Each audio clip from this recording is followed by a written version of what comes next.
It's now September, so you know what that means. It's time for another monthly reading wrap up. I feel like I'm finally coming out of my several month long book slump because this month I read 10 books, which is a major improvement to the last several months. So let's get into it. The first book that I finished in the month of August was Restore Me by Tahereh Mafi. If you've heard me talk about the Shatter Me series before, I've been kind of on a roller coaster of emotions with that series. I read the first book back in March, was so utterly confused the whole time, legitimately thought that the version I was reading was like missing pages because I was so lost throughout the book. Then I got into the second book and was like, oh my gosh, I absolutely loved it. That carried on into the third book. Restore Me is book 4. It's technically the first book in the second trilogy of Shatter Me. And once again, we are back to me being utterly confused while I'm reading the books. Once I got into this book, I realized like the biggest problem I was having with this series is the world building. The world building to me is very jumpy and choppy, and to me doesn't have like a natural flow to the progression of how readers learn details about the world. World building truly can make or break a fantasy series, and in these books, I find myself just having so many questions that don't appear to be written intentionally to create intrigue. They just seem very messy. But the parts of the books that I can follow, I do enjoy. So I gave this book a 3 stars. Then of course I read Shadow Me. This novella I was really excited about because it's in Kenji's point of view, and he is my favorite character in the Shatter Me series. However, this book carried on the confusion from Restore Me, and then it actually made it worse. So, however, Kenji, he's hilarious, and we got a little bit more insight into his mind, so I liked that part. I gave it 3 stars. Then I read Defy Me. Now, out of the 3 Shatter Me books that I read in the month of August, I would say this one probably annoyed me and confused me the most. There is one specific character in this series where his favorite thing to do is to drop some big info bomb on the characters and then just look at them like, you didn't know that? It's like, no, dude, you're apparently the only one who knows anything, and you like to keep all of that information to yourself.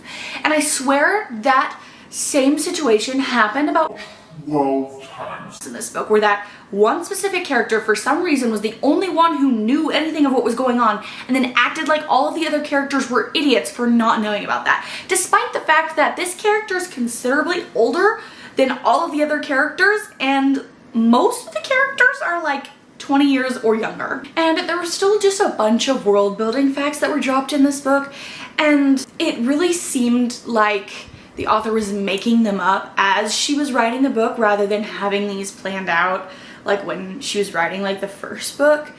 And that just kind of has created a very like choppy narrative for me. Once again, we're gonna give it a 3 stars. Then I read As You Ice It by Emma St. Clair, which is the 7th and final book in the Appies series, which has been such a fun series to read. I read like most of them this year, I think. I can't believe the series is over, and honestly, kind of wish it had a better ending, not gonna lie. I loved the chemistry between the 2 characters that this book was specifically about. However, there was a big piece of information dropped like 3 pages before the end, and then the book just ended. And I was like, what was the point of that? Like, I feel like you could have done without adding that piece of information in here, or like you should have done that way before the last chapter of the book, because then it was like, oh, big problem, then it's like, oh wait, let's just really quickly tie this up in a little bow, but it's like a half bow, and then you just like, now the series is over, and so you don't really get to know like how the bow looks like fully finished.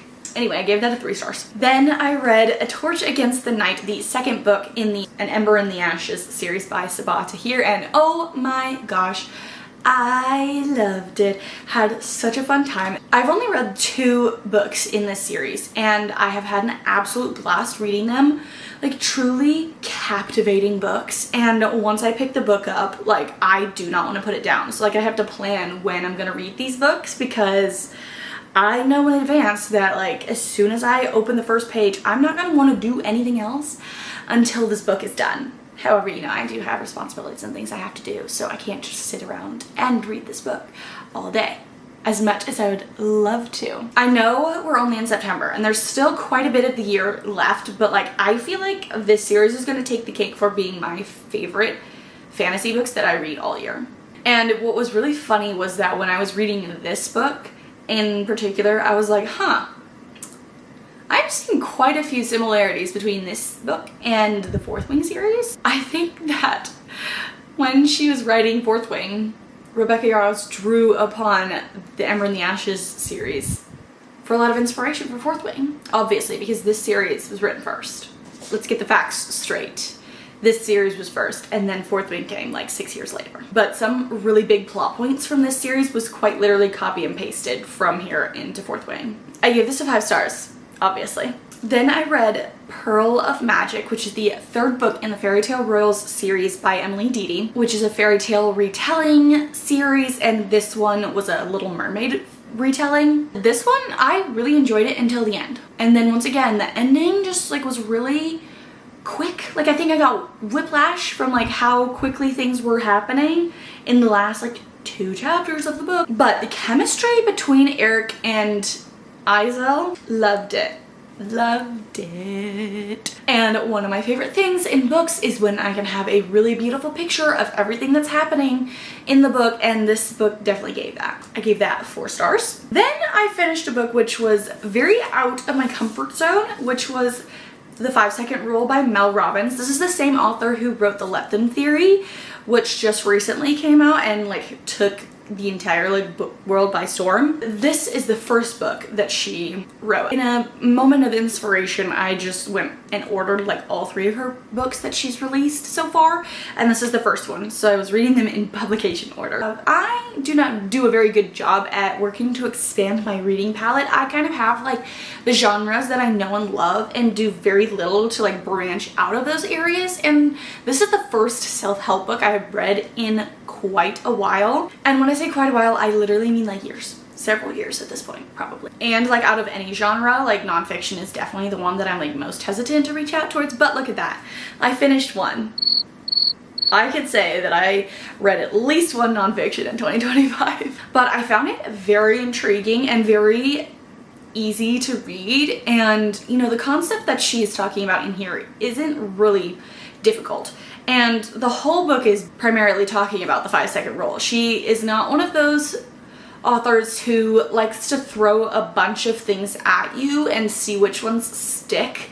Like, the entire book is about the 5-second rule, talking about like the research behind the rule, why it works, how she came up with it, how she's used it in her life, testimonials from people who have like posted on social media, reached out to her via email, who have used the 5-second rule to improve their lives, and different ways that you can use it in your life to make your life better. It really is honing in and focusing on the 5-second rule, which I think gives way for it to be a lot more meaningful.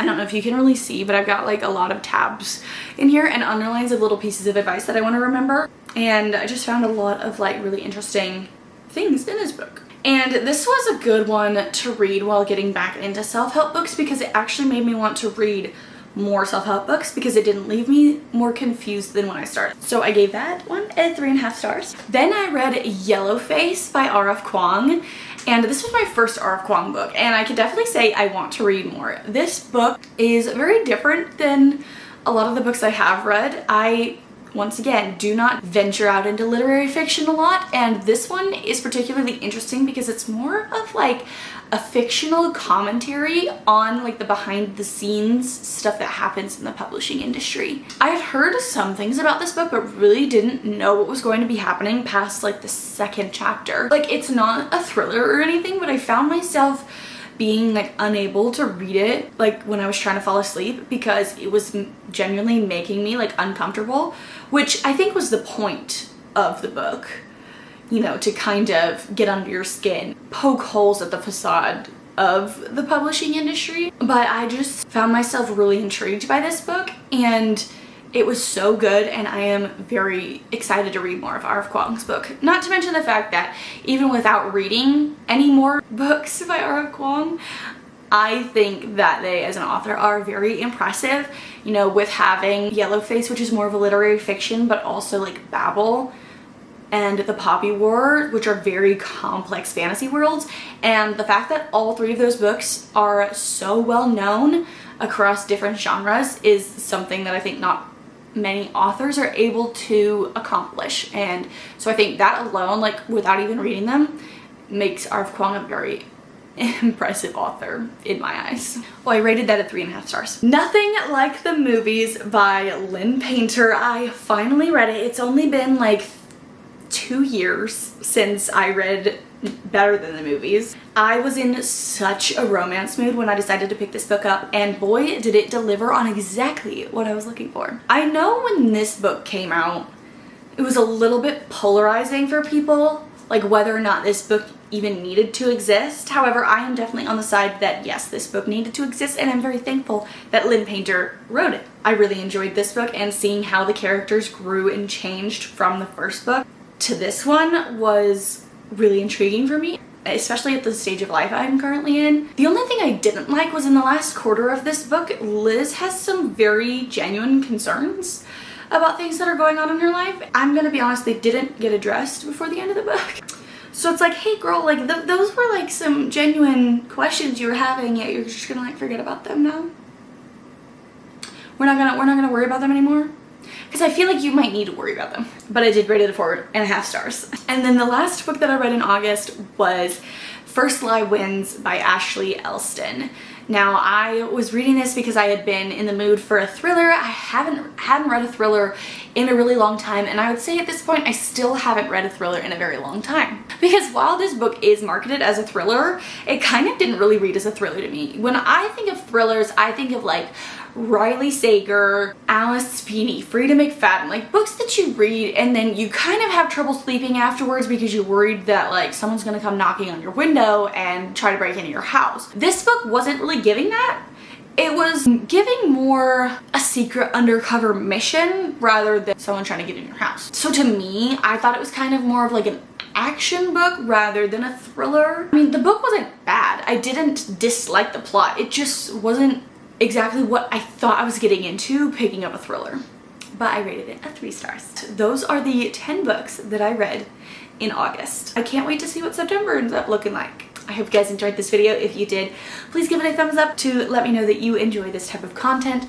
Comment down below your favorite book that you read in August and any books that you are planning on reading in September. I'd love to know. And subscribe to my channel for more bookish content in the future. I hope you guys have a lovely rest of your week, and I will see you guys next time. Bye.